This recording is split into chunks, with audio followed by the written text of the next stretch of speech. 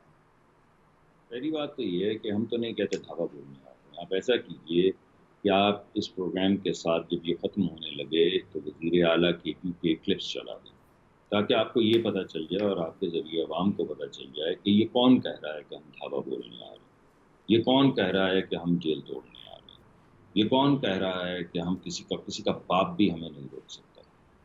تو پہلی بات تو یہ ہے کہ جو گفتگو آپ کہہ رہی ہیں کہ آپ یہ کہہ رہے ہیں، ایسا ہے نہیں، یہ تو وہ کہہ رہے ہیں. اور آپ عمران خان صاحب کا بھی کلپ 9 مئی سے چند دن پہلے کا چلا دیں، جس میں گاڑی میں بیٹھتے ہوئے انہوں نے کہا تھا کہ اگر مجھے پکڑیں گے تو ایسی کی تیسی اینٹ بچ جائے گی پورے ملک کی. تو بجا دی نا. تو یاد پہلی بات تو میں یہ تصحیح کرنا چاہوں گا کہ ہم یہ نہیں کہہ رہے ہیں، یہ تو پی ٹی آئی کہہ رہی ہے اور برملا کہہ رہی ہے، اور وہ گلے میں پٹکا ڈال کے اور گریبان کھول کے کہہ رہی ہے. تو پہلی بات تو یہ ہے کہ ہم یہ نہیں کہہ رہے، یہ پی ٹی آئی کہہ رہی ہے. صحیح. پی ٹی آئی ہوا میں نہیں کہہ رہی. اس سے پہلے پی ٹی آئی قبضہ کر چکی ہے پارلیمان. اس سے پہلے کور کمانڈر کا گھر جلا چکی ہے پی ٹی آئی. اس سے پہلے شہیدوں کے مجسموں کی گردنیں کاٹ کے اسے اٹھا کے پٹک چکی ہے پی ٹی آئی. اس سے پہلے جا کے سرگودا بیس کے اوپر جہازوں کو آگ لگا چکی ہے پی ٹی آئی. ان میں کوئی ایسی بات نہیں جو ہم مفروضے میں کہہ رہے ہیں. ایک ایسا شخص جو یہ تمام کرمنل ایکٹیویٹیز کر چکا ہے، جب وہ کہتا ہے کہ اب میں دوبارہ کرنے آ رہا ہوں، تو پھر وفاقی حکومت کا فرض ہے کہ انہیں روکے. صحیح. اگر وہ کہیں کہ ہم پرنمن بات کرنا چاہتے ہیں تو کون انہیں روکے گا؟ مگر جب وہ اس طرح کے دھاوے بولنے کی باتیں کریں گے تو ان کے دھاوے بولنے کے للکارے جو ہیں ان کی ذمہ داری تو ہم پہ نہیں آ سکتی. اس کی ذمہ داری انہی کو اٹھانی ہے. ایک آخری نقطہ بڑا امپورٹنٹ ہے، میں اس پہ ضرور آپ کی رائے لینا چاہوں گی. Pakistan Iran pipe gas line کے حوالے سے ابھی ایک آپ نے ورکنگ کمیٹی ایک گروپ بنایا ہے جو اس کو دیکھے گا، لیکن معاملات کہاں پہ ہیں اس وقت؟ کیونکہ جو خبریں آئی تھیں اور ایران کی طرف سے یہ کہا گیا تھا کہ وہ عالمی عدالت میں جائیں گے، شاید پاکستان نے اپنی کمٹمنٹ پوری نہیں کی. تو اس پہ کچھ اپڈیٹ دے دیجئے کہ وہ معاملہ کہاں پہ ہے اس وقت، سٹیٹس کیا ہے اس کا؟ ایک تو یہ ہے کہ ذرا پیچیدگی ہے اس طرح ایک سینسیٹیو معاملے کو ٹیلی ویژن پہ لے کر آنا، اور وہ چیزیں جو خارجہ پالیسی کا حصہ ہیں اور سینسیٹیو جن کے کانسیکوینسز ہیں ان پہ ارسپانسبل تبصرہ کرنا ذرا مشکل کام ہے. تو اگر آپ اجازت دیں تو میں چاہوں گا کہ اس کے اوپر ڈیٹیلڈ بات نہ کریں. لیکن یہ میں آپ سے ضرور کہنا چاہوں گا کہ ایران ہمارا ہمسایہ ملک ہے اور ہم تمام چیزیں طے کرنا چاہتے ہیں. اور ہماری ہمیشہ سے بات یہی رہی ہے کہ ہمیں انرجی کی ضرورت ہے، ہمیں سستی انرجی کی ضرورت ہے. ایران ہمارا ہمسایہ ملک ہے، اسے بہترین تعلقات جو ہیں اس کے ہم خواہاں ہیں. لیکن کوئی ایسی چیز نہ ہو اس پورے طریقہ کار میں جس کے ذریعے پاکستان پہ سینکشنز لگ جائیں. پاکستان ایک غریب ڈیولپنگ ملک ہے، وہ سینکشنز کا متحمل، گلوبل سینکشنز کا متحمل نہیں ہو سکتا. تو ہم راستہ ڈھونڈ رہے ہیں، انشاءاللہ کوئی نہ کوئی راستہ ڈھونڈ لیں گے.